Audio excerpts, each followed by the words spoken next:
Deuxième rendez-vous de 13h de la semaine. Merci de l'honorer. Je vous en donne les titres. 96 heures après l'attaque meurtrière de Solan dans le Sahel, le Premier ministre à la tête d'une délégation ministérielle est allé soutenir les populations éplorées. Il a rassuré que des actions seront menées pour sécuriser la zone. Session extraordinaire du Conseil des ministres de la CEDEAO, hier lundi. Tenue par visioconférence, il a réuni l'ensemble des ministres des Affaires étrangères de la communauté. Exclusivement la question de l'adoption du rapport pour la réforme institutionnelle a été abordée. Et puis au Mali, le colonel Assimi Goïta est officiellement devenu le président de la transition malienne. Il a prêté serment devant la Cour suprême du Mali hier. C'est la deuxième fois en moins d'un an qu'il prête serment. Bonjour à vous. La visite du gouvernement se faisait attendre à Solan après le massacre. Les victimes se croyaient presque abandonnées. Mais finalement hier, 3 jours donc après l'attaque, le Premier ministre en tête d'une délégation ministérielle s'est rendu dans la localité pour exprimer sa compassion à toutes ces personnes touchées par le drame de Solan. Après avoir visité les blessés pris en charge au district sanitaire de Seba, le chef de gouvernement a rassuré la population que des actions seront menées pour garantir la sécurité dans la région. On écoute le Premier ministre Christophe Joseph Dabiré au micro de Michael Toukri. Le président du Faso m'a désigné pour que je vienne à Solan avec une délégation ministérielle pour passer un message d'espoir. Il a été réellement touché par ce qui s'est passé parce que, comme vous le savez, c'est la première fois que notre pays connaît une attaque avec une destruction aussi massive des populations de notre pays. Et de ce point de vue, il a voulu que l'on passe un message d'espoir. Nous nous sommes battus contre le terrorisme depuis un certain temps. Nous avons remporté des victoires, mais chaque fois, il y a des défis nouveaux qui naissent et qui apparaissent. Et la situation de Solan constitue un nouveau défi pour nous. Malgré tous les efforts que nous avons faits sur le plan militaire, sur le plan sécuritaire, sur le plan social et développemental, nous avons connu cette attaque massive. Il était bon que nous venions saluer les populations, les réconforter et leur dire que le gouvernement est attentif à ce qui s'est passé et prendra toutes les dispositions pour que la situation puisse revenir à la normale, c'est-à-dire assurer la sécurité de cette partie du territoire. Le président du Faso nous a demandé de rassurer les populations, de leur dire toute son amitié et tout son attachement, de leur présenter les condoléances à la suite de la disparition de nombreux jeunes au niveau de cette région, de leur dire que l'espoir est permis parce que nous allons nous réorganiser pour pouvoir apporter la réponse appropriée à la situation. Cette incurie que nous constatons aujourd'hui ne restera pas impunie. Du reste, le lendemain de la nouvelle, nous avons déjà pris des dispositions sur le plan sécuritaire et aujourd'hui, cette partie du territoire est occupée par un certain nombre de forces qui sont en train de travailler à faire un ratissage pour rassurer les populations qui sont encore là et qui essayent de rester résilients. Notre peuple a toujours été un peuple résilient. Nous sommes aujourd'hui à Seba où nous constatons qu'il y a près de 7000 familles qui se sont déportées ici et qui sont des personnes déplacées internes. Les dispositions ont été déjà prises pour leur assurer un minimum de confort, un minimum de logement, un minimum de restauration. Et nous allons continuer à travailler, à faire en sorte qu'il en soit ainsi. Voilà, cette visite reconfortera peut-être les populations, elles qui déploraient déjà l'absence de leurs autorités. À présent, je vous propose de rencontrer la famille d'une victime de ce massacre de Solan. Il s'agit de la famille Guindo, qui malheureusement a perdu un fils. Abdelaziz Guindo, 18 ans, élève en classe de 5e. Son chemin a malencontreusement croisé celui des assaillants dans la nuit de l'attaque. La famille d'Abdelaziz Guindo est sous le choc. Pire, ils doivent faire leur deuil sans même voir le corps de leur fils. Notre envoyé spécial, Dori Michael Toukri, a rendu visite à la famille. Reportage. Abdelaziz Guindo était âgé de 18 ans. Il fait partie des victimes de l'attaque terroriste de Solan. La famille, endeuillée toujours sous le choc, reçoit le soutien et la compassion des proches et autres connaissances. Tous ici sont affligés et en premier le père de la victime. Pleine nuit vers 2 heures du matin, qui les a regroupés et les a arrosés comme des mouches. Donc vraiment, c'est douloureux. On ne sait plus ce qu'on va vous dire. Il est accompagné par un ami seulement pour aller à Sonna. C'est un ami de proche, ami d'enfance. Voilà. Donc il a décidé d'accompagner son ami pour découvrir Sonna. C'est l'ami qui conduisait le véhicule. Lui aussi, il a été arrosé avec mon fils en même temps. C'était les premières victimes même. C'est le premier à été tué avant de suivre les autres. Parce que vraiment, on ne sait plus où on est. Une famille endeuillée et très remontée contre le gouvernement. Pour l'heure, aucune autorité n'a pris contact avec la famille, s'indigne l'oncle du défunt. Et ce qui fâche davantage, selon l'oncle de la victime, c'est le refus des autorités d'autoriser l'enlèvement des corps et qui a opté pour un enterrement des victimes dans des fosses communes. Décider en fait d'aller chercher le corps, on nous dit non, on interdit en fait l'accès à son nom. Bon, on n'a pas pu empêcher de tuer les personnes. On empêche aussi les gens d'aller chercher leur corps. Et c'est, le fait que la population s'y puisse enterrer les corps prouve que les corps ne sont pas minés. Donc il y avait possibilité qu'on aille au moins chercher les corps et les enterrer. Donc ils n'ont qu'à savoir qu'ils ont une population qui est avec eux, mais qui est abandonnée par eux. Donc qu'ils assument leurs responsabilités, qu'ils sécurisent les gens, qu'ils permettent aux gens vraiment de se sentir burkinabés. 72 heures après le passage des terroristes, la douleur reste vive chez les proches du jeune Guindo. Impuissant face au sort qui s'est abattu sur son fils élève en classe de 5e, le père dit s'en remettre à Dieu.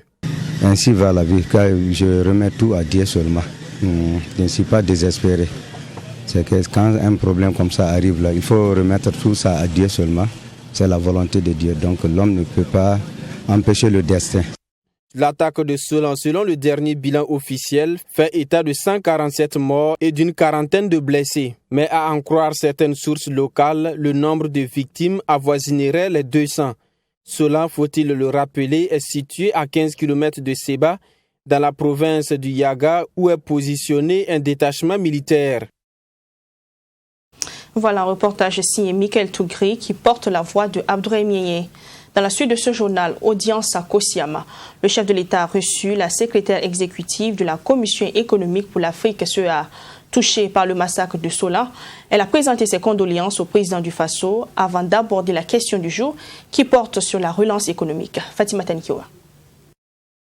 Le président du Faso a reçu en audience ce 7 juin la secrétaire exécutive de la Commission économique pour l'Afrique, CEA. La relance économique et la récente tragédie de Solan, qui a fait de nombreux morts et de blessés, étaient au cœur des échanges. Nous avons voulu d'abord exprimer nos condoléances pour les incidents à Solhan et de dire que, évidemment, toute la communauté internationale et tout particulièrement les Nations Unies a été aux côtés du peuple burkinabé. Deuxièmement, c'était pour évidemment féliciter son Excellence pour la bonne conduite de l'économie. Malgré tous les problèmes de Covid, nous voyons quand même que le Burkina Faso est un des pays qui est en train de vraiment de vivre une reprise. Une relance économique burkinabé est en bonne voie selon la secrétaire exécutive de la Commission économique pour l'Afrique. Selon le chef de l'État, pour maintenir cette relance économique, il y a nécessité de créer des emplois pour la jeunesse et profiter des avantages qu'offre la ZLECAf, la zone de libre-échange continentale africaine.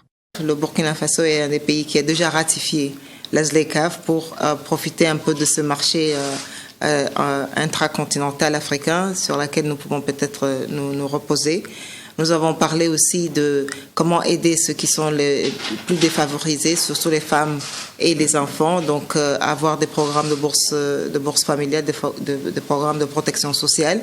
Déjà, le gouvernement est en train de travailler avec la communauté internationale pour mettre en place certains de ces programmes et peut-être faire une accélération de ces programmes. La question de la vaccination contre le Covid-19 lancée le 2 juin dernier au Burkina Faso était également sur la table des échanges. Vera Songwe espère que les Burkinabés adhéreront à cette campagne de vaccination très importante selon elle pour la relance de l'économie burkinabé. Elle espère aussi que le gouvernement multipliera les sensibilisations auprès des populations cibles. L'heure est toujours à la recherche de stratégies pour éviter les massacres de population et protéger le territoire. Le Centre d'études stratégiques de l'Afrique au Burkina Faso, dans cette lancée, a initié un atelier d'échange et de renforcement de la confiance entre la population civile et les forces de défense et de sécurité FDS. Il s'est ouvert hier lundi 7 juin. Les échanges vont durer 72 heures pour tenter d'instaurer une confiance plus poussée entre forces de défense et de sécurité et population civile dans la lutte contre le terrorisme. Mamedri Anakamabou, Abaka Mamats. Le renforcement des liens de collaboration entre la population civile et les forces de défense et de sécurité demeure toujours une préoccupation pour ramener la paix dans des zones en proie à l'insécurité. C'est pour consolider cela que s'inscrit cet atelier. Il vise à réfléchir sur des solutions à développer par la population civile et les forces de défense et de sécurité afin de renforcer la confiance et le dialogue entre ces deux entités. En vérité, ça fait partie des questions de prévention et de mettre dans la mise en œuvre du dispositif sécuritaire la notion de coproduction de la sécurité avec les populations locales sur place, échanger, maintenir une sorte de confiance pour permettre un dialogue permanent. Cette rencontre du donner et du recevoir va permettre de trouver des solutions durables à cette problématique. Un plan d'action sera élaboré par les participants.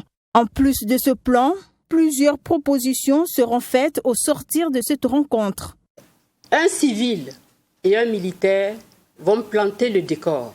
Chacun va donner sa perception et après, il y aura des tables, on va organiser des tables rondes pour que chacun puisse s'exprimer. Nous voulons sortir des sentiers battus et faire en sorte que ce plan d'action soit mis en œuvre pour combler un peu le déficit de confiance qui existe entre population civile et militaire. Pour favoriser une meilleure collaboration entre la population civile et les forces de défense et de sécurité, Sa Majesté, l'émir du royaume de Liptako, souhaite l'engagement et l'implication de chaque individu. Parce que civils et militaires, nous sommes tous des communautés, une seule communauté ensemble. Et il faudra qu'on le sache et qu'on le sente pour que le dialogue soit engagé. Alors c'est ce que je dis, tant que les uns se mettront d'un côté, dans leur rôle de fonctionnaire ou de militaire, et qui considèrent l'autre côté des communautés, nous n'allons jamais engager le dialogue. Il faut que le dialogue soit engagé et que chacun sache quel est le rôle de l'autre. Cet atelier a été initié par le Centre d'études stratégiques de l'Afrique du Burkina Faso, CESA-BF. Cette rencontre se tient durant 3 jours. Session extraordinaire du Conseil des ministres de la Commission de la Communauté économique des États de l'Afrique de l'Ouest, CEDEAO. Les ministres des Affaires étrangères étaient réunis hier lundi par visioconférence. Ils se sont consacrés à l'adoption du rapport sur la réforme institutionnelle. Ce projet date d'une dizaine d'années, selon le ministre burkinabé des Affaires étrangères, Sanata Séré. 2 modèles de réforme institutionnelle ont été soumis pour examen et adoption au cours de cette session extraordinaire du Conseil des ministres de la CEDEAO. Il s'agit du modèle C qui propose 7 postes statutaires au sein de la commission de la CEDEAO, dont un président, un vice-président et 5 commissaires, et le modèle D qui propose une commission de 9 postes statutaires, dont 7 commissaires. Cette décision devrait permettre de réduire le coût de fonctionnement au sein de la commission de la CEDEAO, qui compte actuellement 15 postes statutaires. C'est un vieux projet d'une dizaine d'années. On était presque arrivé en 2017 avec un modèle de 9 commissaires sur les 15 pays que nous avons. Vous savez, aujourd'hui, nous avons 15 commissaires, donc chaque commissaire représente un pays, où chaque pays est représenté par un commissaire. Alors, la réforme visait donc à réduire les dépenses de la commission et à faire en sorte que dans cette réduction-là, qu'on puisse arriver à un modèle de 9 commissaires, ça c'était dans un premier temps, mais on essaie de pousser cette réforme plus loin pour proposer également 7 commissaires. Au cours de cette rencontre, le Burkina Faso a opté pour le modèle C qui soutient la création de 7 postes statutaires, permettant ainsi la représentativité de l'ensemble des États membres de la CEDEAO. Le Burkina n'est pas contre une réduction des postes qui va donc induire une réduction du budget de la CEDEAO. La position du Burkina Faso est une position qui va qui a pour fond la solidarité. La solidarité, ça suppose que il n'y ait pas de discrimination entre les différents pays, parce que dans les propositions qui ont été faites, il y a un des critères qui est sur la table, qui serait celui du niveau de contribution des États membres. Et si on va sur cette base-là, ça veut dire qu'il y aura des États qui vont être favorisés, certains qui vont être moins favorisés. Cette session extraordinaire a réuni l'ensemble des ministres de la CEDEAO en charge des affaires étrangères. Seul le Mali n'a pas pu prendre part à cette rencontre à cause de sa suspension aux instances et organes de décision de la CEDEAO. Lancement des examens du certificat d'études primaires CEP, du brevet d'études premier cycle BEPC et du baccalauréat franco-arabe ce matin à l'école Médersa centrale située en plein cœur de Ouagadougou. C'est le ministre de l'Éducation nationale, de l'alphabétisation et de la promotion des langues nationales Stanislas Ouaro qui a procédé au dit lancement. Pour le compte de l'année scolaire 2020-2021, plus de 11 029 élèves franco-arabes prennent part au CEP sur toute l'étendue du territoire national. Pour le BEPC et le bac, ils sont au nombre de 512 à composer ce matin. Ami Valiant avec la voix de Fatima Tanikima. Ils sont au nombre de 11 029 élèves à prendre part à ces examens du CEP franco-arabe sur toute l'étendue du territoire national. Pour le compte du baccalauréat session 2021, ce sont au total 512 élèves qui sont dans les starting blocks. Après avoir vérifié que les enveloppes contenant les sujets sont bien scellées, le ministre Ouaro a donné le top de départ des épreuves écrites. Il a également prodigué des conseils aux candidats. Alors effectivement, ce matin, je suis venu pour le lancement des examens franco-arabes organisés par la communauté musulmane du Burkina Faso. Et le message, c'est un message d'espoir. Comme je dis chaque fois, la communauté musulmane lance les examens quelques jours avant les examens classiques organisés par le ministère en charge de l'éducation. Et donc pour nous, c'est un espoir parce que chaque fois que nous lançons, cela aussi montre aux autres candidats qui se préparent pour les autres examens à venir que la période des examens est arrivée et que les examens sont lancés. Et donc ça participe justement de la bonne organisation des examens. Et donc c'est pour ça que je me réjouis chaque fois de venir ici. Et pour nous aussi, cette démarche a pour objectif à terme d'arriver à l'organisation d'un examen unique au niveau national, au niveau de l'enseignement bilingue franco-arabe. Les élèves du primaire évoluant dans le système franco-arabe sont estimés à plus de 11 000 au Burkina Faso. Les épreuves auxquelles ces candidats seront évalués dans la matinée de ce mardi concernent la dictée et la rédaction. Quant aux candidats des classes de 3e et terminale, ils débutent leur session par une épreuve sur le Coran. On va composer aujourd'hui le bac, donc on demande Dieu qui nous facilite et il nous guide à la droite chemin. On dit merci à les parents et les grands frères et les grands hommes qui sont présents devant nous. Donc on n'a rien à dire aujourd'hui. Donc on demande Dieu qui facilite ce qu'on fasse au-delà de nous. Je suis prêt pour l'examen, là, je ne suis pas payé. Donc c'est bien comme ça. Le secrétaire général de la communauté musulmane du Burkina se réjouit de la tenue de ces sessions et surtout de l'accompagnement du ministre de l'Éducation nationale.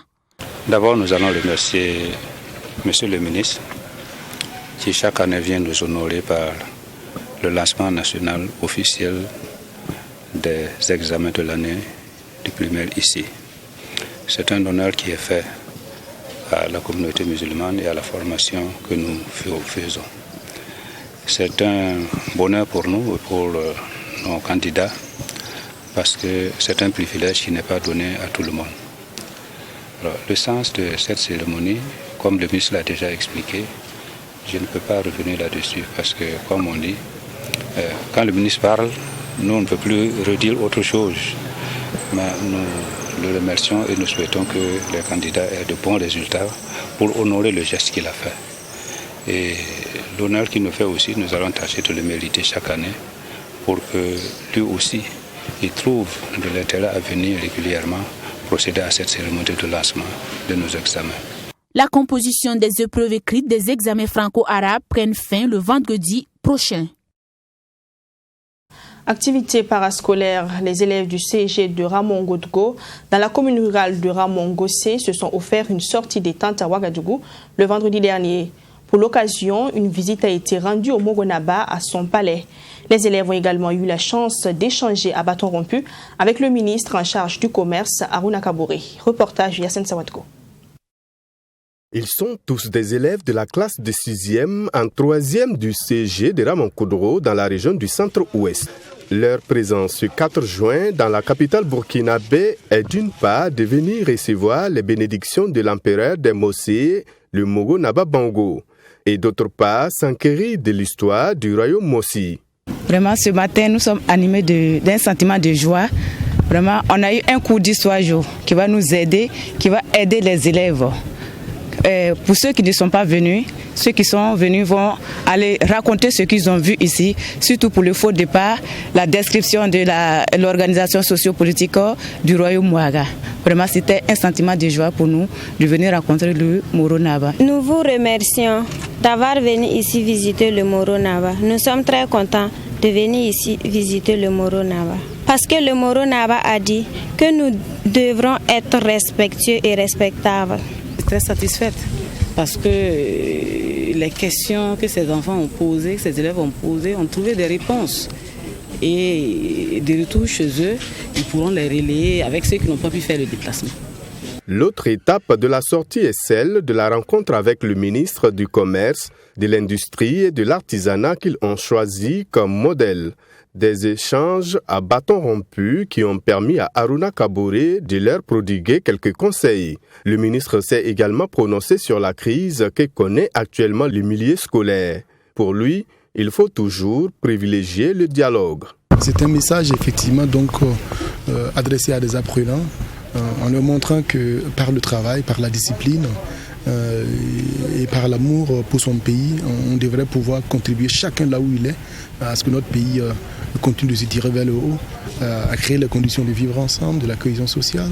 Et par-dessus tout, j'ai montré que dans un milieu comme le monde éducatif, il arrive très souvent où, comme c'est un endroit donc, de débat intellectuel, de contradiction, que très souvent on soit donc dans des joutes, mais qu'au-delà de cela, nous devrons garder à l'esprit que le bien commun, c'est la nation, c'est le pays. Nous devons garder à l'esprit que, quelles que soient les contradictions, nous devrons privilégier le dialogue pour arriver donc à trouver des solutions aux problèmes qui se posent. Notons que cette sortie détente des élèves du CG de Ramongodgo est une des activités inscrites dans le programme de l'établissement. Et ils sont plus d'une cinquantaine à prendre part à cette sortie. Les jeunes du quartier Nonsin Rimkieta ont barricadé hier 7 juin la voie principale reliant les deux quartiers. Située dans le secteur 14 de l'arrondissement 3 de la ville de Ouagadougou, cette voie souffre de son état de dégradation et les populations craignent la saison pluvieuse qui s'annonce. Elles disent être oubliées par les autorités et ont entrepris de curer les caniveaux pour minimiser d'éventuels dégâts qui seraient causés par les eaux. Sanata Kwanda, Abdourahim Nienye pour le constat. En août 2020, les populations du quartier Rimkieta, après une forte pluie, ont été envahies par les eaux et la voie principale devenue impraticable. Une situation qui a contraint les habitants de ce quartier à organiser des marches de protestation.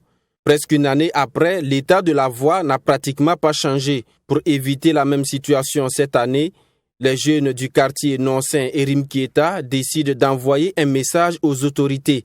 Il s'agit de barricader la voie en question. Commencer la lutte depuis hier.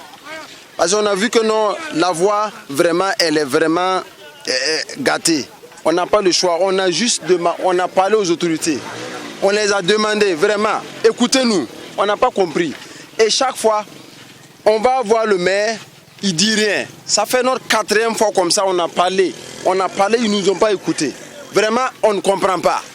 Regardez, sur la voie ici, à chaque fois, il y a des accidents. On ne comprend pas. Donc, on est obligé de barrer la voie pour que non, au moins que le message soit passé au niveau des autorités. En attendant la réaction des autorités, les jeunes des deux quartiers se sont organisés pour donner le ton. Ils entendent faire le nécessaire pour éviter d'éventuelles inondations. Les jeunes ont décidé aujourd'hui, depuis 3 jours de cela, d'interpeller en tout cas l'autorité. Mais avant d'interpeller l'autorité, nous avons décidé également de donner notre part, voilà, d'accomplir d'abord notre part même d'abord. C'est pour ça que vous voyez de nombreux jeunes ici ce matin, bon, depuis 3 jours d'heure, pour d'abord assurer même le curage des caniveaux, pour éviter les inondations. Voilà, donc après avoir fait ce travail, nous profitons encore à interpeller en tout cas l'autorité afin qu'il se penche sur la question même de la route du secteur 14 là. Ce que nous, jeunes du quartier, on peut faire, ce que nous sommes en train de faire. Maintenant, l'autorité aussi verra aussi ce qu'il peut faire. Malgré la bonne volonté des jeunes mobilisés, les habitants appellent à la rescousse car pour elles, il faut bitumer cette voie dont l'État affecte les commerces installés aux abords. Ce que nous demandons, c'est la construction de cette route, parce que notre commerce ne marche plus à cause de l'état de la voie. Pourtant, les services des impôts nous poursuivent tout le temps. C'est pourquoi nous demandons aux autorités de nous soutenir. Pendant les élections, nous les avons soutenus, donc il faut que ces autorités nous soutiennent aussi après les élections. Et ainsi va la vie. On se soutient mutuellement. Pour ces jeunes, si les autorités ne prennent pas leurs responsabilités, d'autres actions fortes seront menées après ce mouvement qui est prévu pour durer 72 heures. Les habitants de ces quartiers disent avoir reçu des promesses de bitumage de cet axe principal Noncer-Rimkieta depuis près d'une décennie. Mais jusque-là, ces engagements n'ont pas été traduits en actes concrets. Le championnat national de sport pour les personnes vivant avec un handicap s'est tenu le samedi dernier au stade du 4 août. Après une saison manquée l'année dernière en raison du Covid-19, la Fédération burkinabé de sport pour les personnes handicapées a placé la présente édition sous le thème « Tous pour la promotion du sport pour les personnes handicapées ». Assami Touré. Plusieurs épreuves étaient en compétition. On peut citer entre autres le lancer de poids, la course de 100 mètres pour les personnes handicapées visuelles, amputées et intellectuelles, le triple saut, le saut en longueur, la course des tricycles. En 100 mètres intellectuels, Seydou Traoré est classé premier avec une performance de 12 secondes 99, suivi de Gildas Rwamba et Seydou Sanou. En lancer de poids moteur 3 kg d'âme, Victorine Guissou, plus expérimentée que ses adversaires, fait un jet de 6 mètres 26 et s'empare de la première place. Elle est suivie de Ramata Nikema, 4 mètres 44 et Salimata Zemba. Ce n'est pas ma première fois. À chaque championnat que je participe, je remporte une médaille d'or ici au niveau national. Oui, c'est ma première fois que j'atteins les 6 mètres passés même. Donc je suis fière même de moi et je suis fière de mon encadreur aussi. En 1000 mètres visuels, Ferdinand Compaoré, invité pour participer aux Jeux para-olympiques de Tokyo, termine à la 2e place. Pour lui, le manque d'entraînement est la cause de cette méforme. Je pense seulement que non, c'est manque d'entraînement. Moi, en fait, je ne m'entraîne pas assez comme ça. Non, mais je pense que si une fois qu'il y a des entraînements là, je fais trop d'entraînement. Bon, ça s'améliore aussi. Comme je suis en classe d'examen aussi, bon, c'est vrai que bon, l'entraînement aussi, c'est régulièrement. Un niveau d'ensemble jugé moyen par le directeur technique national. Cela se justifie, selon lui, par le manque de compétition dû au Covid. Je dirais que le niveau est moyen. Je m'attendais à plus que ça. Mais comme on n'a pas pu faire la compétition en 2020, et bon, donc les résultats et les performances n'ont pas tellement évolué. Mais néanmoins, dans certaines disciplines, on a pu avoir des bonnes performances. Par exemple, au lancer de poids d'âme pour les moteurs. Et celle qui est déjà présélectionnée pour les Jeux paralympiques a fait une bonne performance ce matin. Et elle aurait dû faire ça en Tunis et qu'elle serait directement qualifiée en remplissant les minima. Bon, et comme elle sera invitée, nous allons poursuivre la préparation pour qu'elle puisse faire une bonne prestation au niveau de Tokyo si nous arrivons à y participer. Mais pour le président de la fédération, c'est une édition réussie et des innovations ont été apportées pour cette année. Bon, nous sommes très heureux de pouvoir faire ce championnat parce qu'en 2020, effectivement, avec le Covid-19, nous n'avons pas pu, puisque le ministère avait suspendu toutes les compétitions.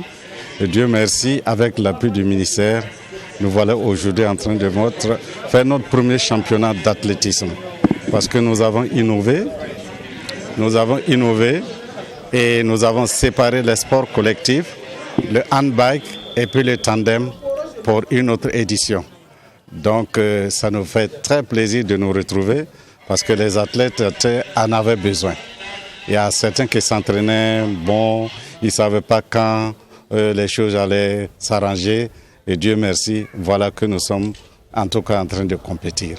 Notons que 2 Burkinabés participeront aux Jeux paralympiques de Tokyo. Il s'agit de Victorine Guissou en lancer de poids et javelot et Ferdinand Compaoré dans l'épreuve des 100 mètres vitesse et 1500 mètres endurance. Au Mali, le colonel Assimi Goïta est officiellement président de la transition. Il a prêté serment le lundi passé lors d'une cérémonie solennelle devant la Cour suprême du Mali. Dans son allocution, le nouveau chef de l'État promet de réduire le train de vie de l'État. Il précise que la présidence est la priorité pour son action et que des œuvres sociales s'en suivront.